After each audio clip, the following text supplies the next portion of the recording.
Halo Bapak Ibu seluruh warga Kabupaten Sika, apa kabarnya? Semoga sehat selalu ya.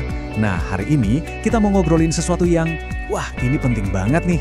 Khususnya buat Anda semua yang punya rencana, mau itu kecil atau besar, untuk membangun sesuatu di tanah Sika kita tercinta ini. Mungkin Anda lagi berandai-andai ya, pengen banget bangun rumah impian buat keluarga. Atau mungkin lagi semangat-semangatnya mau bikin tempat usaha baru. Nah, apapun rencananya, mau bangun rumah, toko, bengkel, apa aja, pokoknya dengerin obrolan kita ini sampai selesai ya. Ini penting banget soalnya. Oke, kita langsung masuk ke intinya ya. Jadi gini, sebelum Anda gali pondasi, sebelum pesan semen dan pasir, ada sekali lagi, satu langkah pertama yang super krusial. Langkah ini nih yang bakal jadi penentu proyek Anda nanti lancar jaya atau malah jadi masalah. Dan langkah itu namanya adalah KKPR. Coba diingat-ingat baik-baik ya. KKPR. Dan yang paling penting, ini harus diurus sekali lagi, sebelum Anda mulai membangun. Ini bukan sekedar, formalitas doang. Bukan.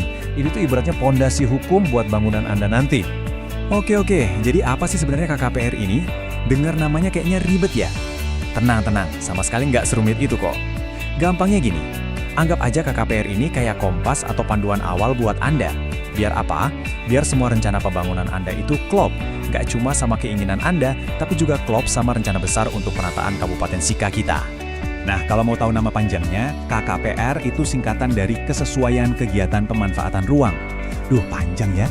Hehehe, intinya gini, ini tuh semacam surat persetujuan resmi. Isinya menyatakan kalau rencana bangunan Anda, lokasinya di mana, mau bangun apa, itu udah cocok dan sesuai dengan peta besar aturan tata ruang yang berlaku di Sika. Nah, ini nih analogi yang pas banget. Mengurus KKPR itu benar-benar kayak kita cek dulu di peta aturan. Jadi sebelum membangun, kita buka dulu peta aturannya Sika, kita lihat, oke, tanah saya di sini. Oh, ini ternyata zona pemukiman, pas buat rumah. Atau, wah, ini zona untuk usaha. Jadi kita nggak asal bangun. Simpel kan? Sekarang, coba kita lihat perbandingannya, biar lebih jelas. Anggap aja ada dua jalan di depan Anda. Jalan yang satu, lurus, aman, dan terang. Jalan yang satunya lagi, kelihatannya sih gampang, tapi penuh risiko dan nggak jelas ujungnya gimana. Nah, pilihan Anda ini bakal sangat menentukan nasib bangunan dan investasi Anda ke depannya.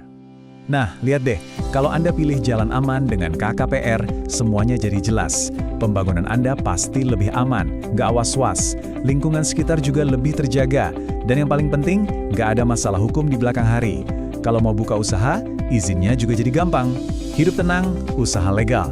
Tapi coba lihat, jalan yang berisiko tanpa KKPR. Ini nih yang bahaya. Bisa-bisa bangunan Anda itu melanggar zona. Akibatnya bisa kena sanksi, denda, dan yang paling ngeri, bangunan yang udah capek-capek Anda bangun bisa diperintahkan untuk dibongkar. Aduh, coba bayangin ruginya. Waktu, tenaga, apalagi biaya, semua bisa hangus gitu aja. Jadi pilihannya benar-benar ada di tangan Anda sekarang. Mau pilih jalan yang mana?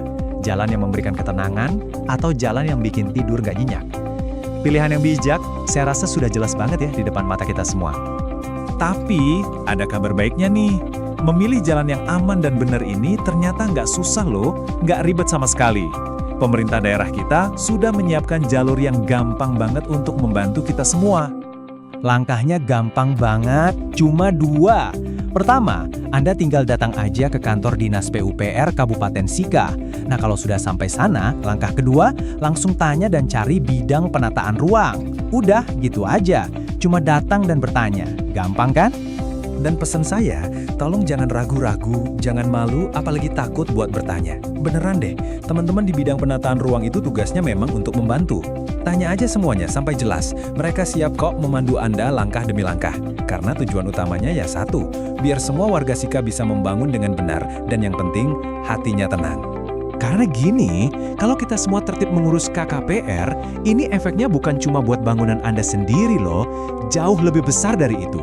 Setiap satu KKPR yang diurus, itu adalah satu bata kontribusi Anda untuk membangun masa depan Sika yang lebih baik untuk kita semua. Coba bayangkan deh, setiap kali ada yang taat aturan, itu artinya kita sama-sama menjaga Sika ini biar nggak semrawut, biar tetap rapi dan indah. Kita juga lagi melindungi lingkungan kita loh. Dan yang paling menyentuh, ya, kita ini sedang mempersiapkan rumah yang lebih baik, lebih aman, dan lebih nyaman buat siapa? Buat anak cucu kita nanti. Nah, inilah tujuan besar kita bersama. Ini adalah ajakan dari hati. Untuk kita semua, seluruh masyarakat Sika. Yuk, kita sama-sama, bahu-membahu, wujudkan Sika yang tertib ruangannya, aman untuk kita tinggali, dan lestari, berkelanjutan untuk masa depan. Jadi, pertanyaan terakhir dari saya untuk Anda semua yang mendengarkan. Siap nggak jadi bagian dari perubahan baik ini? Siap membangun dengan cara yang benar, demi menjaga masa depan rumah kita bersama, Kabupaten Sika? Saya tunggu partisipasi Anda. Terima kasih banyak sudah menyimak.